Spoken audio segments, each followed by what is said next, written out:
Thank you for joining us today. We wanted to take some time as we reflect upon the Proverbs read through for part one of our series that we're doing with men here. So today what I've invited is my buddy Mark to join us, and he's going to be sharing with us, as I am, some things that we noticed as we went through the first part of the Proverbs read through, which covers chapters 1 through 4 essentially. And so we want to take some time to reflect upon this, but before we do that, I'd like to take some time to make sure that you all get to know Mark a little bit.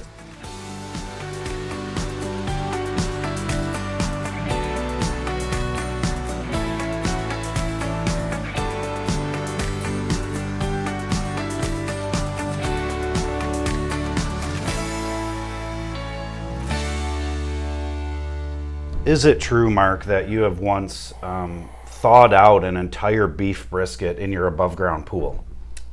That would be true. And why was it that you thawed out a beef brisket in your above-ground pool? I repeated it because I want to make sure people really heard Because me. I was in a hurry, and I don't have a vessel large enough to thaw it out. So I threw it in the pool, and it worked quite well. Until it sunk to the bottom behind the ladder? It sunk to the bottom, but that's what skimmer nets are for. That's right, got it out with a skimmer net. Good deal. Yeah, well. Is it also true that the place of employment, which is the Macomb Group, by the way, any of your pipe needs, please see them. But the Macomb Group, is it true that you, in fact, have recently been named Employee of the Month? Oh, my gosh. Now, it's no drain award, for somebody like, say, a civil engineer. Right. No, it's nothing drainage, that good. It's not that great. But you did, in fact, get... I was Employee of the Month once. How'd that make you feel?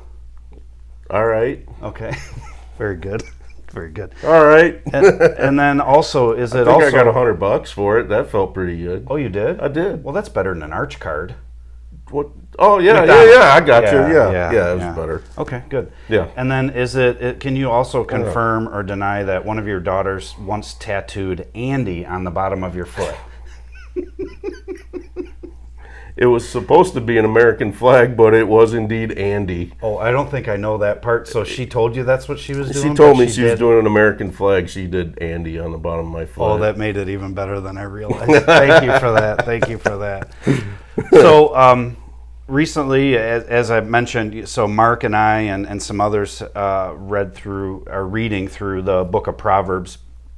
And as men, I know we're like many of you that would consider ourselves followers of Christ, but yet we screw up every day. Is that safe to say? Yep. And but we desire the best for ourselves and our households. One of the things that I know is important to Mark, just from knowing you, and is important to me, something that we share, is we happen to be husbands and fathers, right? And for you, Kelly, and me, Donna, we want our wives to be treated as Scripture says they deserve to be treated by us. Yes. And we want our children to be raised up as Scripture, tells us we ought to be leading our households and raising our children. And to be clear, we're not sitting here as a couple of guys that do that right all the time or anything like that. Just ask Kelly. Yeah.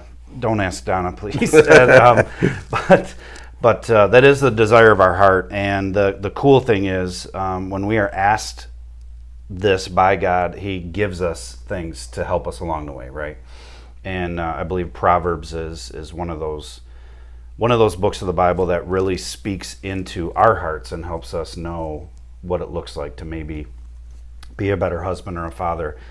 But apart from that, really be a child of God, a son of God. Because before we're husbands and fathers, because many aren't husbands and fathers, this isn't a universal, everybody's one thing.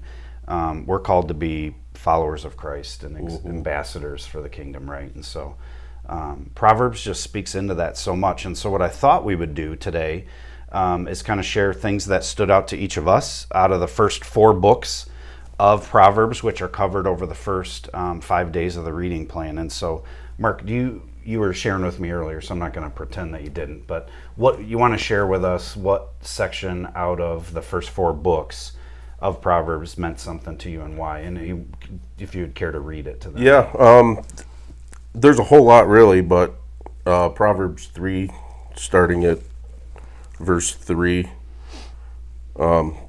Let love and faithfulness never leave you. Bind them around your neck, write them on the tablet of your heart. Then you will win favor and a good name in the sight of God and man. And to me, that's what it's all about, right? I want to be in God's good favor.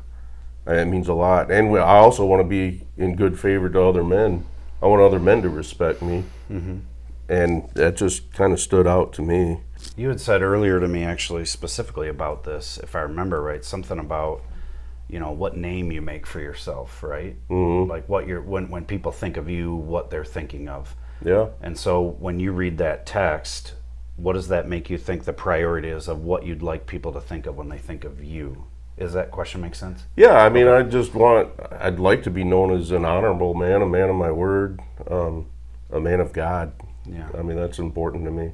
It was once phrased to me by a buddy of mine, actually, that talked about what it would be important that's written in his obituary, which is kind of a morbid thought, but at the same time, like, what people write down about you, kind of how would they encompass your life and say, this is what Mark was about, and I commend you for thinking that and for wanting to act in a way that it would produce what that says right there in Proverbs, I think.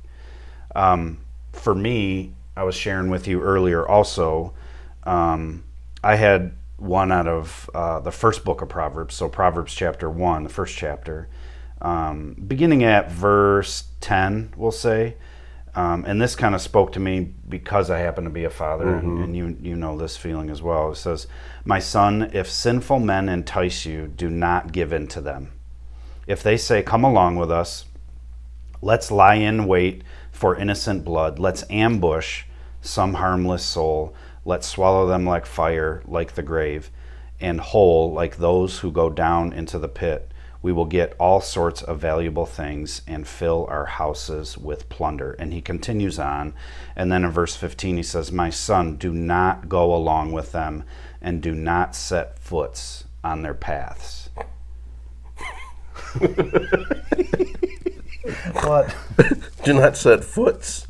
Is that what I said? It's like Bob Ross painting a tree. He gives them a little foots. Does he? Yeah, that's the root. I didn't know that. Give them a little foots. Oh, goodness, I didn't know that. All right, no, sorry. So, particularly when you jump down to verse 15, "My son, do not go along with them, do not set foot on their paths." It actually makes me think of my childhood and the Getting guidance. into the wrong crowd, preying on the weak. Yeah, I wasn't going to go there, but you're right. Well, no, just kidding. Don't we all do that, though? No, you're absolutely That's terrible. Right. You're absolutely right. I was going to go there, actually. But I feel like there were people in my life speaking like that to me.